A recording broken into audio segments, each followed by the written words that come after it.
Good morning, students. Today we are going to start our new topic, that is heating effect of electric current.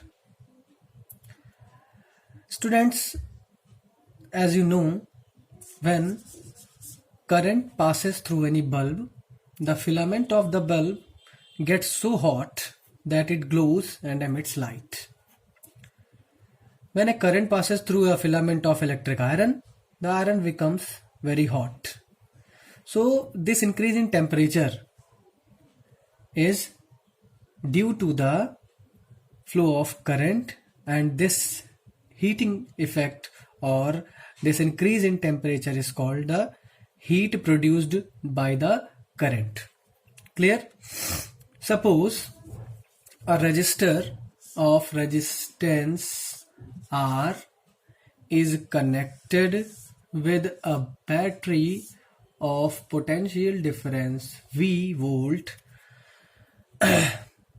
like this. The cell maintains a potential difference V across this resistor and driving a current I through it.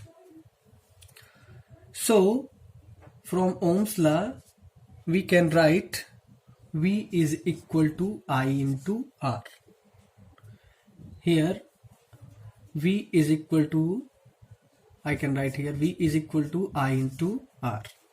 Okay, so let us make this equation number 1.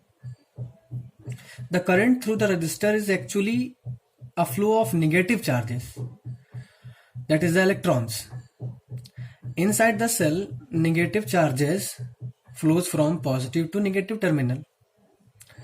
The cell does work Q into V. As we know, the cell does a work is equal to Q into V.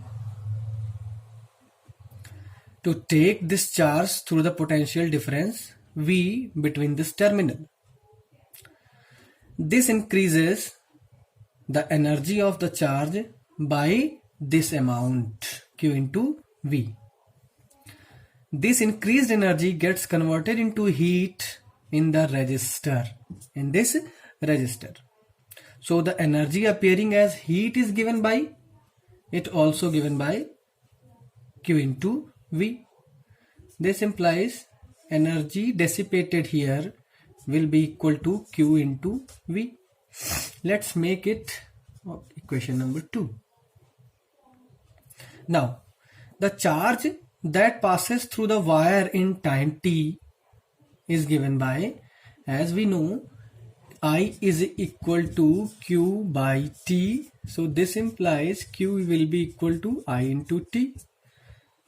Let us write it here, that is Q is equal to I into T. This is equation number 3. So by equation 1, 2 and 3 we can say that energy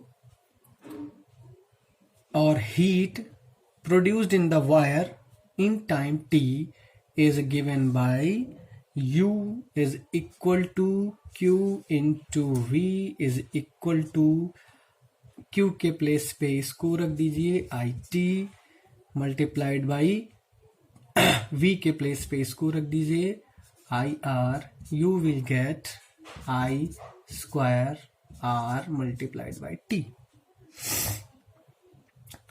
So from this equation we see that the heat produced is proportional to the square of the current if R and T remains constant.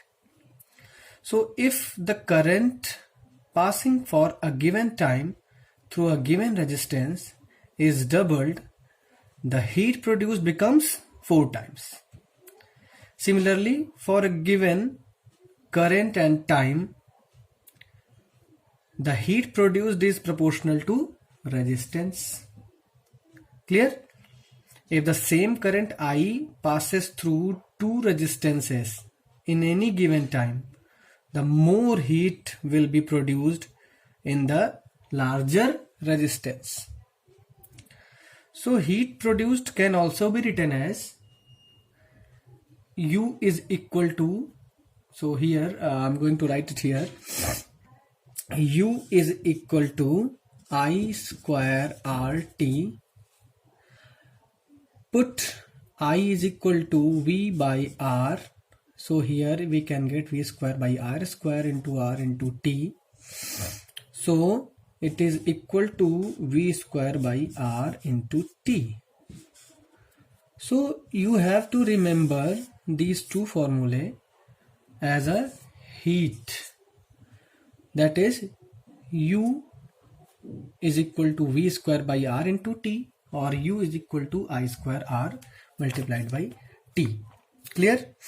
So for a given V and T, the heat produced is inversely proportional to R. So what does it mean? If the same potential difference is applied across two resistances, more heat will be produced in the smaller resistance. You have to remember this line also. Okay. So I am giving you example or illustration, and you have to perform it. Okay. Let us discuss an example. If 3-volt battery is connected across a 5 ohm resistance, then calculate the heat produced in 5 seconds. T is equal to 5 seconds. Okay. As we know that formula of heat is I square R into T is equal to V square by R into T.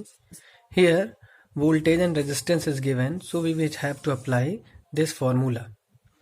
Now putting the values, 3 square divided by 5 into time 5, here it is cancelled, it is 3 square is equal to 9.